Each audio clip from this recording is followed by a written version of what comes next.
Днес мой гост в студиото е вече 70-годишният баритон Стоян Попов, наричан от френската музикална критика българският Тито Гоби, познат на световните сцени като изключителен Макбет, могъщ стълб, около който се изгражда спектакъла, откритие за публиката, ненадминат интерпретатор на Скарпия, певец с изключителен глас, носител на множество международни и национални престижни награди, изпълнител на централните баритонови партии в опери от световната класика. И още, но повече от самия вас. Здравейте, добре дошли в нашето студио. Благодаря. Изредих доста неща за вас. Вярно ли е всичко това?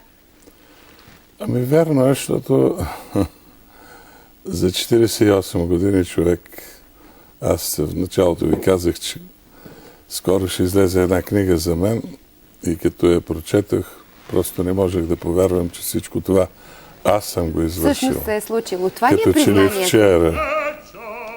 Това ли е признанието за певеца?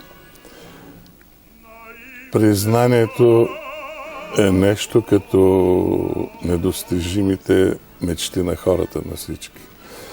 Винаги се стараеш да бъдеш по-добър. Това е Калоян, сте пуснали. Да, това е Калоян. Точно това виждат зрителите. Вие в ролята на Калоян. Господин Попов, връщаме се малко назад във времето. Бил сте студент на великолепния Христо Бръмбаров. Кое е най-ценното нещичко, което вие си взехте от него? Знаете ли, всички талантливи хора, влизайки в едно учебно заведение, са влюбени в професора си до безумие. Той беше един изключителен авторитет. И всяваше един респект. А и тогава беше това поколение от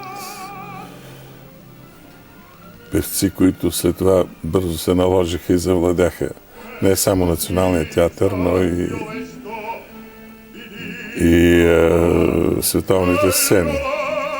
Ако ви изброя, да кажем, ние сме веднага след Гяуров, Гил Зелев, Димитър Петков, Гена Димитрова. Те са десятки. Рафаел Арие, Димитър Озунов. И това богатство от гласове ние го демонстрирахме още 1962 година. На четиримата Гюзелев, Димитър Петков, аз, Тошко Бонев, един прекрасен тенор беше. За съжаление, си отиде млад. Този букет беше посрещан след това навсякъде. Фактически Националният ни оперен театър в тези 30 години беше, как да ви кажа, целият свят се възхищаваше от това, че една малка държава със собствени сили изгражда такива спектакли, които са несравними. Даже в Бълшой театър, когато играхме Хованщина, отидахме да продаваме на кръставичар краставици. Но всъщност май не се оказа така. Да. Всички се преклониха пред изключително талантливия състав. Добра почва създадахте под краката на следващите поколения. Великолепните български гласове разчитат на тази основа, Моята болка не е форма. Аз съм човек широко скорен и винаги виждам нещата от розовата им страна. Създадахме базата. Сега има десятки талантливи млади хора, но базата я няма. Аз като казвам база, имам предвид представата за българското оперно изкуство по света, нали? Това е но преди нас и Борис Христов, Елена Николай, първото мецо-сопрано на света. Да.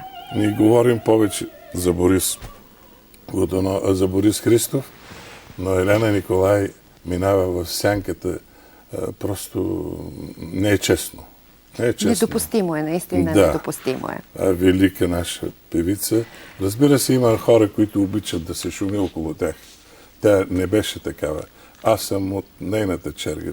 Човек, който не обича да много около мен да се шуми, защото ми пречат. Сега с този концерт, подготовката, аз съм много по-неспокоен.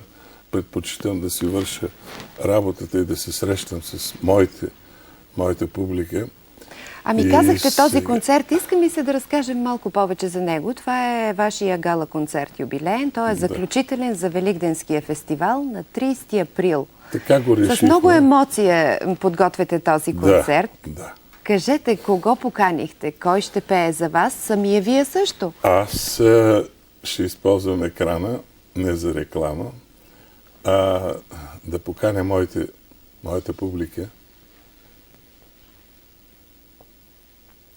която ме изтърпя тук повече от 40 години, да заповяда на моето тържество, отново да се срещнем. Аз имаше идея да бъде в НДК, но моят живот е минал на сцената на Националния оперен театър. Може би в следващите месеци ще явява се една идея нова да направя един рецитал в НДК с колегите пак, руската и славянска музика, и втори с най-хубавото от италианската Очакват ви сериозни и приятни изпитания, но най-същественото сега за зрителите е да знаят, че на 30 април е вашия гала концерт в Националната опера, с който ще завърши Великденския музикален фестивал. На мен ми беше много приятно, че бяхте наш гост днес. Убедена съм, че не само на мен, а и на стотиците хиляди зрители пред телевизионните екрани. Една поредна среща с вас. Да. Благодаря ви и на добър час. И аз ви благодаря и всичко най-хубаво желая на предаването и на нашата култура за бъдеще. Благодаря ви. Баритонът Стоян Попов, гост на предаването днес. Мога да става.